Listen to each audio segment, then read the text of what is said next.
when you look at the divisional round of these playoffs, you have to figure out exactly where each team sits and reality of each team. But you also have to figure out the reality of the Dallas Cowboys. Like, what is the number one Cowboys reality or not that you would think of after this round? The number one thing, I'm just asking you as a question. Well, I don't know if it's going to take these games for it to sink into me. I mean, obviously, we have a lot of issues. All teams have issues, but we got a lot of issues. I'm worried about the toughness of this football team, but you only really see that when you go up against a squad like San Francisco. Like, Green Bay isn't supposed to be tough. The Rams aren't supposed to be a tough team. Kansas City is thought of as more finesse because you throw the ball like that. So, that's why people were scared of the matchup, because the Cowboys were going to get beat up physically. Maybe QB separation is going to take place when we watch these games to say, whoa, like, people killed me last year for saying Josh Allen was better than Dak. Like, crushed me. And now those people have all gone away. But when you see Josh Allen, let's see how Stafford plays. Like, Bassett came in here and crossed the other day and said, I now have Matt Stafford higher on my list than Dak.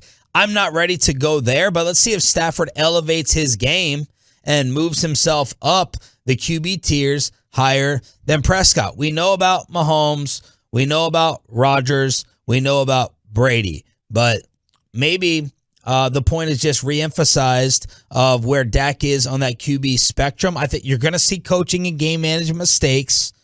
Mike Vrabel really kind of shines after Belichick in terms of finding the loopholes and looking really good in terms of game management. But we are going to see a mistake. But really, I think it comes down to quarterback play and maybe offensive line. Let's see how long these guys have to protect. What do you think? What do you think will get magnified even more about the Cowboys' problems after these games? I think it's going to be, I think the number one thing that's going to get magnified is the quarterback. I think that is the number one thing that's going to get magnified. Garoppolo seems like he's a gamer. Thanks, Steven. The separation between the quarterbacks that make the second round of the playoffs and the ones that make the conference championship. Now, yes, there are going to be years where you'll have a quarterback make a conference championship. That doesn't necessarily belong there. But I think the separation... Shoot, the Jimmy G. Bassett keeps comparing Dak to Jimmy G. Like, is Garoppolo going to ball out against the Packers for us to put him back into that Kirk Cousins discussion? As a lot of people are saying Dak is just a better Kirk Cousins at this point. Yeah, like true or false, Dak Prescott is not a Super Bowl quarterback.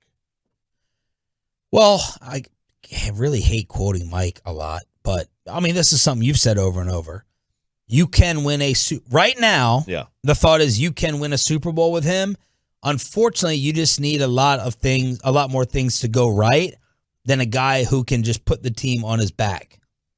Like, you're going to have that defensive year. You're going to have great line protection.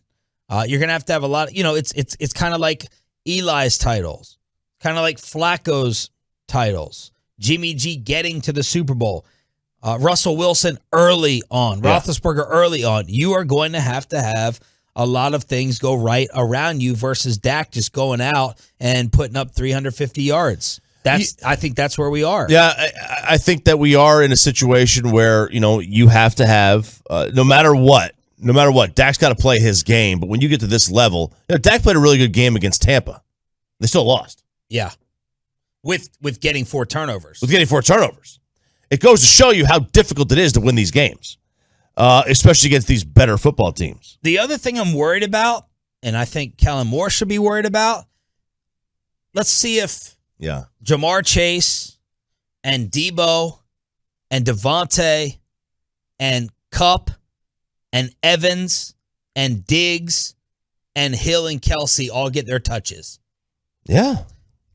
That's all 4 games. Yep. Sorry to cut you off. Nope. But we got to figure out this Amari CD thing and whether it's on them, how much is on Kellen, how much is on Dak. If these guys continue, if Jamar Chase continues to get to eat and make highlight reel tapes when Cincinnati knows that he is a freaking stud, if Deebo Samuel beats up Green Bay, if Devontae gets his 11 or 12 catches, and on Mike Evans, there's no Godwin, there's no Antonio to take tension away from Mike Evans. Mike Evans still going to get the rock. That makes the Cowboys and Kellen Moore look really, really bad. It does. It does. If we find out, now granted, like every team is different, but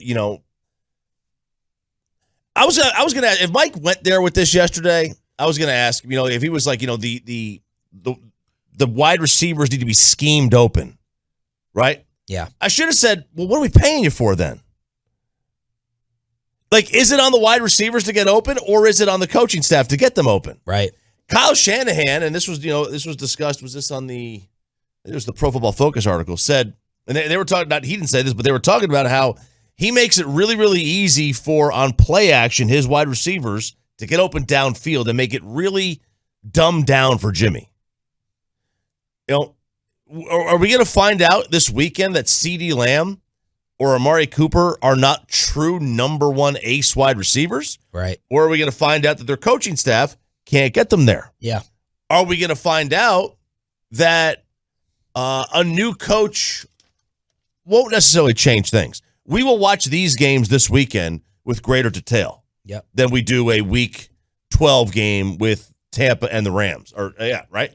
So if Sean McVay's out there, I'm writing down the list of excuses that we always make for the receivers in the passing game. Oh yeah, I'm just writing them down and I'm chuckling. Like if we watch this game, let's just say on Sunday night or Sunday afternoon, it's Tampa and the Rams, and Sean McVay, does a questionable late game call. We obviously won't look at it with the same intensity that we look at a Mike McCarthy call. Yeah, because it's not our team. But is there going to be heat on him? Right. Or not, because everybody likes him. Like Sean Payton deserves in-game game management heat for calls he's made throughout the years. Yeah. Are we going to look at the way the roster is constructed on this football team, and we're going to say, man, that guy is that good? I've never heard his name before. We have a ton of star power in this team.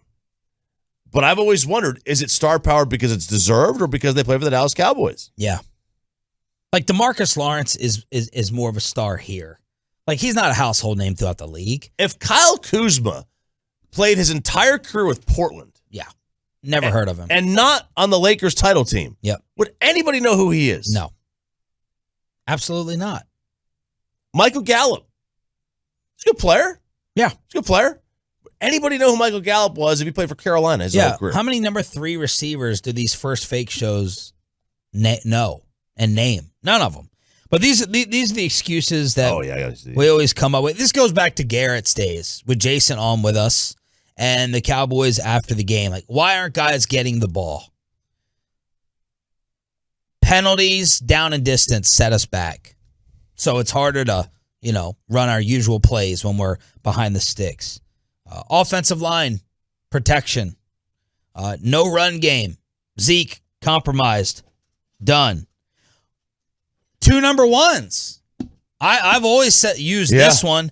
Well, if I got CD on that side, then I can't go to Amari as much, and vice versa. And the run game and Schultz, like he's coming on. Like you're going to be limited in your touches, ball distribution. He's spreading it around. And then, is Dak really hurt or not? Former player texted me yesterday and goes, well, why can't we ever just say that? Why can't we ever just say it's Dak's fault? We got to talk about injury and Kellen and O-line and are the receivers number ones and are the running backs not given a run game? It's just a bunch of excuses.